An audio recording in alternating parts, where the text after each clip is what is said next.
My name is Jim Estes, and today I'm going to talk about a drill that I think is extremely important for the swing plane. So what I want you to do is, and this by the way is going to give you an instant understanding of exactly the feeling you want to have in the golf swing. Take a club, you can put a rod, alignment rod in the grip, or I'm sorry, in the butt end of the golf club. Take the golf club, turn it like you're going to hold it, and then what I want you to do is take that club, put it right against your left hip, so you're holding both clubs here. Now you've got an alignment rod on the ground and a golf ball, and what I want you to do, getting into your good posture position, your weight over the arches, feel balanced. The insides of the heels are going to be about the width of your hips. Take a swing back, slow motion, and trace with that alignment rod the target line all the way up.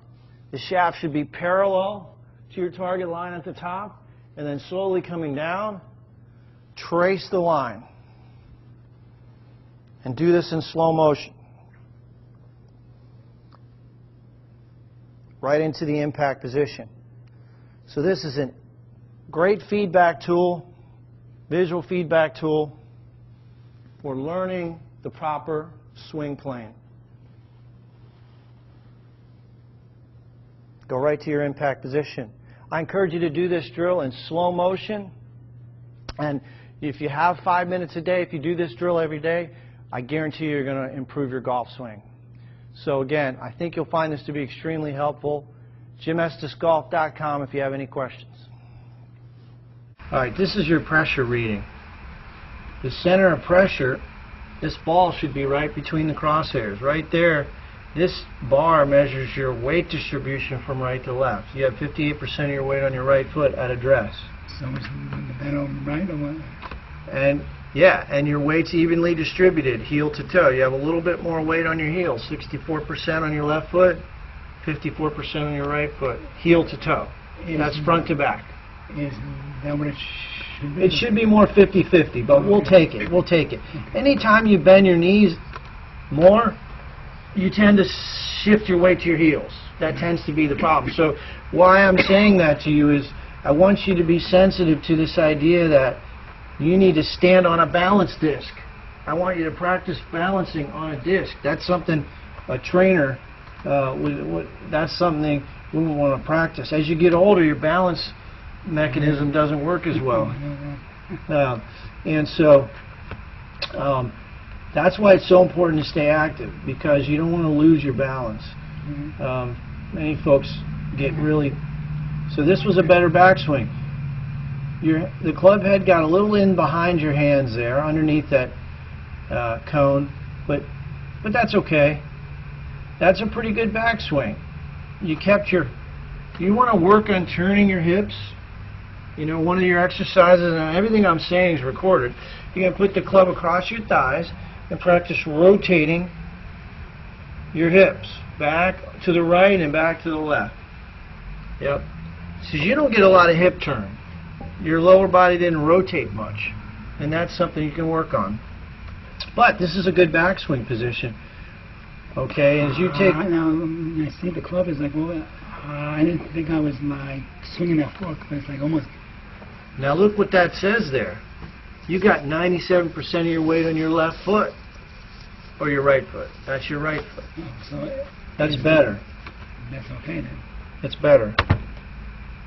Most of the trash out there. Okay, here, I need those. So is that okay? Yeah, I mean, it would be better if it was a little bit more 50-50 or 60-40. So this is...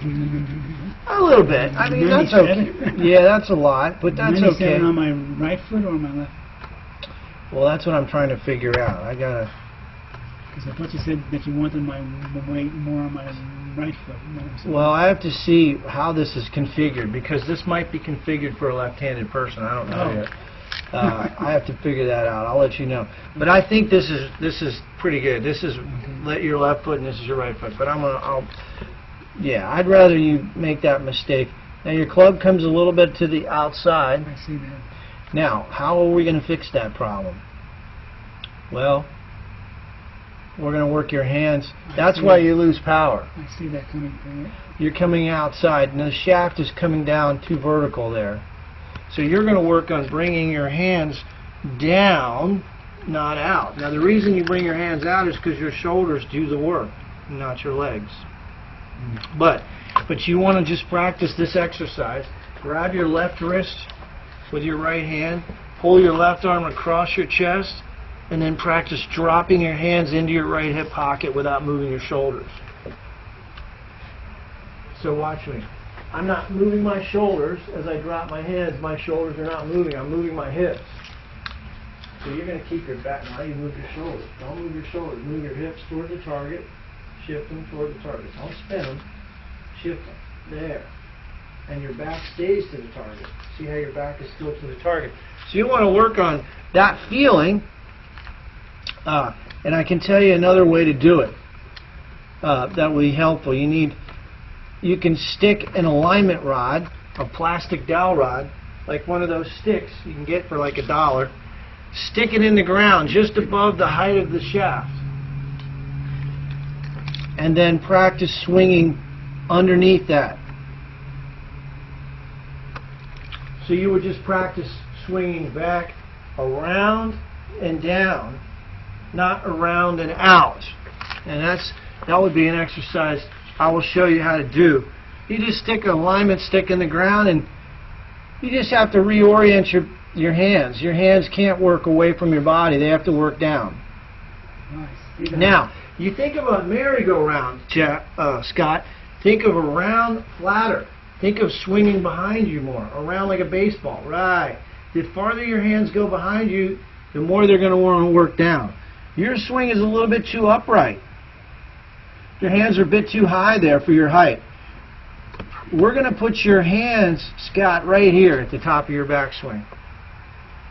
Now your line of force, instead of being here, if we put your hands in a lower position, your line of force will come down on a flatter plane.